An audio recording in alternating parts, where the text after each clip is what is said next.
नलिनी जयवंत का जन्म 18 फरवरी ब्रिटिश भारत मुंबई में हुआ। भारतीय सिनेमा की उन सुंदर अभिनेत्रियों में से एक थी जिन्होंने 50 और 60 के दशक में सिने प्रेमियों के दिलों पर राज किया। फिल्म काला पानी के गीत नजर लागी राजा तोरे बंगले पर इस गीत पर नलिनी जयवंत द्वारा किए गए अभिनय को भला कौन भुला सकता है। नलिनी जयवंत ने अपने फिल्मी सफ़र की शुरुआत वर्ष 1941 में प्रदर्शित फिल्म राधिका से की थी। अपने समय के अभिनेता अशोक कुमार के साथ उनके प्रेम की अफवाहें भी उड़ी थी। अभिनेता दिलीप कुमार के साथ देवानंद, अशोक कुमार के साथ नलिनी जयवंत ने कई सफल फिल्में दी। नलिनी के पिता और अभिनेत्री शोभना समर्थ नूतन और तनुजा की मां रतन भाई रिश्ते में भाई बहन थे। इसी नाते नलिनी शोभना समर्थ की ममेरी बहन लगती थी। वर्ष 1940 में नलिनी जयवंत ने निर्देशक बीरेन देसाई से विवाह किया। इस दौरान प्रसिद्ध अभिनेता अशोक कुमार के साथ नलिनी के प्यार की अफवाहें भी उड़ी। बाद के समय में नलिनी जयवंत ने अभिनेता प्रभु दयाल के साथ दूसरा विवाह कर लिया। प्रभु दयाल के साथ उन्होंने कई फिल्मों में भी काम किया। नलिनी जयवंत के हिंदी सिनेमा में प्रवेश की कहानी भी काफ़ी रोचक है। किस्सा यूँ है कि हिंदी सिनेमा के शुरुआती दौर के निर्माता निर्देशकों में से एक थे चमनलाल देसाई। बीरेन देसाई इन्हीं चमनलाल देसाई के पुत्र थे। उनकी कंपनी थी नेशनल स्टूडियोज़। एक दिन दोनों पिता पुत्र फिल्म देखने सिनेमाघर पहुँचे। शो के दौरान दोनों की नज़र एक लड़की पर पड़ी जो तमाम भीड़ में भी अपनी दमक बिखेर रही थी। वह नलिनी जयवंत थी, जिनकी आयु उस समय वह मुश्किल 13-14 वर्ष की ही थी। दोनों पिता पुत्र की जोड़ी ने दिल ही दिल में इस लड़की को अपनी अगली फिल्म की हीरोइन चुन लिया और ख्यालों में खो गए। फिल्म कब ख़त्म हो गई, कब ये लड़की अपने परिवार के साथ गायब हो गई, इसकी खबर दोनों को ना हुई। एक दिन बीरेन देसाई अभिनेत्री शोभना समर्थ से मिलने उनके घर पहुंचे तो देखा कि नलिनी वहां मौजूद थी। नलिनी को देखते ही उनकी आंखों में चमक आ गई और वह आँखें खिल गईं।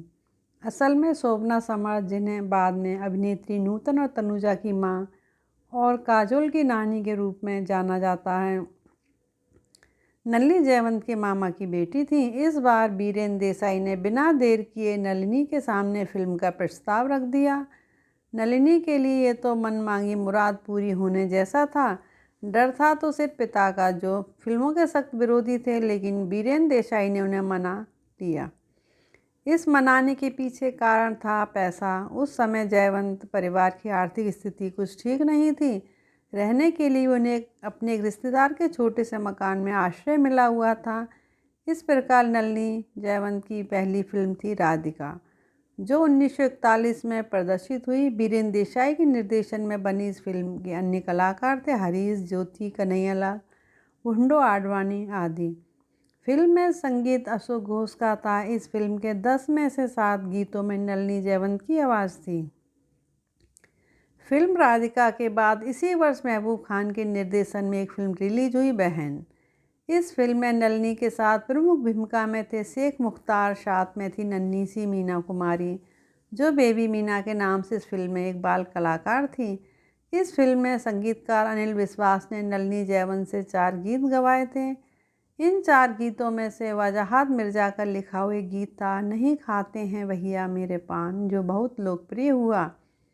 1941 में ही फिर से बीरेंद्र देसाई के निर्देशन में बनी फिल्म निर्दोष आई, जिसमें मुकेश नायक की भूमिका में थे। फिल्म में मुकेश की आवाज़ में कुल 3 गीत थे, जिनमें से एक सोलो गीत दिल ही बुझा हुआ हो तो फसले बाहर गया था और बाकी 2 नलिनी जयवंत के साथ युगल गीत थे, जबकि नलिनी के तीनों सोलो गीत थे। अपने एक संस्मरण में नलिनी जयवंत ने कहा था कि मैं जब वह मुश्किल 6-7 साल की थी तभी ऑल इंडिया रेडियो पर नए नए शुरू हुए बच्चों के प्रोग्राम में भाग लेने लगी थी। इसी कार्यक्रम में हुई संगीत प्रतियोगिता में मैंने गायन के लिए प्रथम पुरस्कार जीता। नलिनी जयवंत अपनी पहली फिल्म से सितारा घोषित करती गई थी। उस समय नलिनी फ्राक और 2 चोटी के साथ स्कूल में पढ़ रही थी। उम्र थी 15 साल।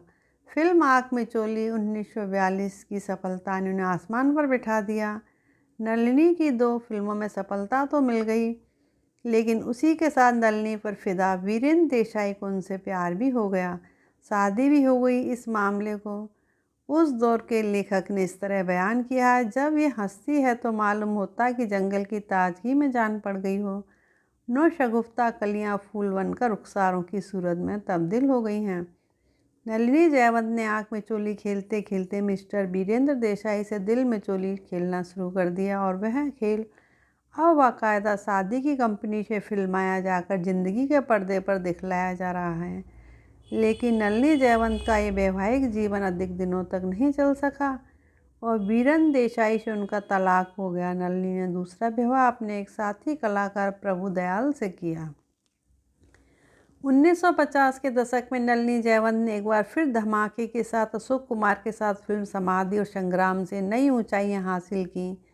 हालांकि 1948 की फिल्म अनोखा प्यार में दिलीप कुमार और नरगिस के मुकाबले जिस अंदाज में उन्होंने काम किया उसकी ज़बरदस्त तारीफ हो चुकी थी, लेकिन इन दो फिल्मों ने उनके स्टारडम में चार चांद लगा दिए। फिल्म समाधि में गोरे गोरे वो बांके छोरे कभी मेरी गली आया करो गीत पर कुलदीप कौर के साथ उनका नाच अब तक याद किया जाता है।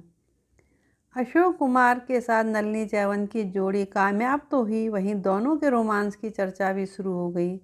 अशोक कुमार ने अपने परिवार से अलग चैम्बूर के यूनियन पार्क इलाके में नलिनी जयवंत के सामने एक बंगला भी ले लिया, जहां वे ज़िंदगी के आखिरी दिनों में भी बने रहे और वहीं प्राण त्यागे।